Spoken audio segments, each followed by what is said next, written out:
Hi guys, welcome back to Mommy Loves to Read. I'm Olivia and thank you for joining me today. So happy Friday guys. I hope everyone is having a happy Friday and you had a good week.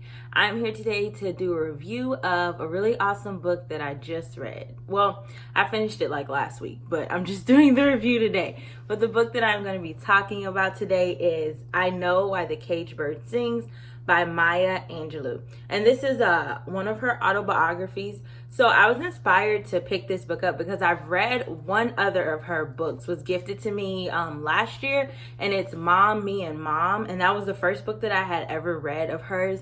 And I really enjoyed that book. So when I was looking up some books that I wanted to read, I saw she had some other books. And so I was like, okay, let me pick this one up. And I'm really, really glad I did. I would definitely recommend this book. I give it a 5-star rating. It's a really good book. It's a really easy read, but it has a lot of like goodness inside of it. And this is actually a library copy. I think I may look into getting my own copy because there was a couple of things throughout the book that if this would have been my copy, I definitely would have been like highlighting and annotating and everything. So let me go ahead and tell you a little bit about this book. So like I said, it's I Know Why the Caged Bird Sings by Maya Angelou. Like I said, it's a pretty short book. It has 288 pages. So, if you get some hours on a day, you could probably read this in one day.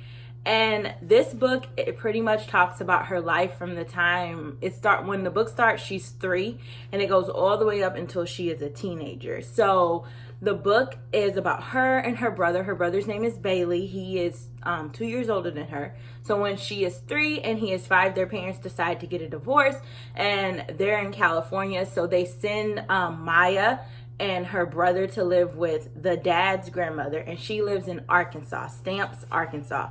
So they shipped them off on a train to go live with her, and they lived with her all the way up until they were about 13 till Maya was about 13 or 14. So this book is just talking about like her life. It's kind of like a coming of age tale and all the things that she struggled with and she dealt with throughout her childhood.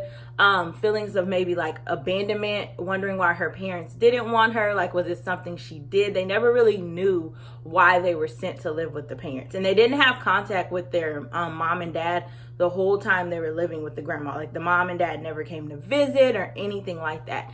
And then all of a sudden, the dad shows up. Mind you, she's never met this man. And he says, we're taking you back to California. So the dad comes and picks them up. And so Maya's dad shows up and he decides to take them to St. Louis to meet the mother. Now, mind you, they've never met their mother. They've never really even seen a picture or anything of her. They don't know her. So they're sent to live with her, and they stay with her for about a year. During this year, a tragic event happens to Maya, and because of this event, the mom decides to send them back to Stamps, Arkansas to live with the grandma. So once they get to Arkansas, they stay there, and they stay there all the way up until they are about 12 or 13 years old. And then the brother has an experience in Arkansas, and the grandma says, you know what, I have to get you out of the South. The South is no longer safe for you. We need to take you back to your mother. So they decide to plan this trip, and the grandma sends them to live with the mom, and they remain with her until they are adults. So I know I didn't give too much of it away, but I want you to read it to figure out what these events are, because they're very, these events really change like the trajectory of both Maya and her brother's life. And so yes, so one thing that I really love about this book, I love how all her relationships with all the adults in her life, they were able to impart so much wisdom to her. Everyone that she met, whether it was in Arkansas, the people she met in Arkansas, or the people she met in California once she went to live with her mom, there were so many lessons that she learns. And throughout this book, you see like her growth. You see how when she first got to California, how like her mindset was. And as she stayed there, how she was able to change and evolve and, be more accepting of people, learn about different ways of life, and really like learn about life. So I really love that. And then also one thing that I loved about this book, like I said, there was a traumatic experience that Maya had when she went to live with her mom the first time. And so when she was sent back to Arkansas, because of this event that happened, she became mute. She felt like she couldn't speak because when she did speak, her words were so powerful that they could hurt people. And so during this time, everyone was trying to figure out a way to like get her to speak and do all these things. The only person she was talking to was her brother Bailey. They had a really, really close relationship all throughout the book because of, everything they had been through with her childhood. And there was a woman in Arkansas named Miss Flowers. And Miss Flowers was able to talk to Maya and encourage Maya. And she was the one who really got Maya to realize, like, you need to speak. Yes, your words are powerful, but just how, like, you feel like your words are so powerful that they can hurt people, your words are also so powerful that they can build people up and they can do things. And it was really like Miss Flowers who encouraged and gave her the strength to say, okay, like, I can use my voice again.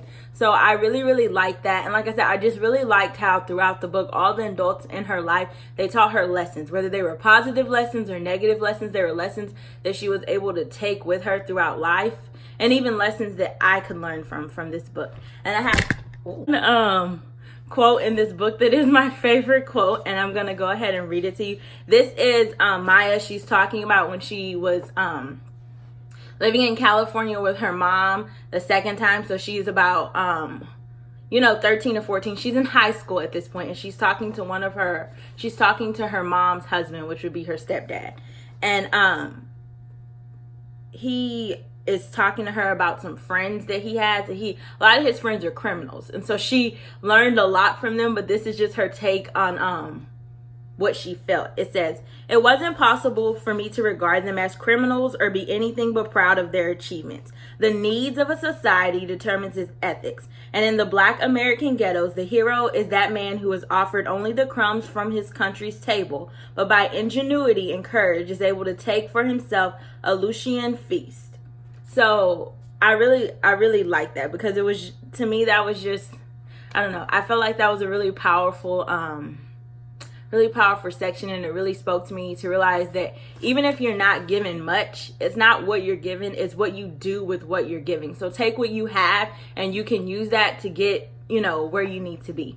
So yes, like I said, I really, really enjoyed this book. I would definitely be reading more about Maya Angelou. If you are interested in just learning about her life, I suggest that you should pick this book up. Like I said, it's a really easy read, and it is chock full of just like great information.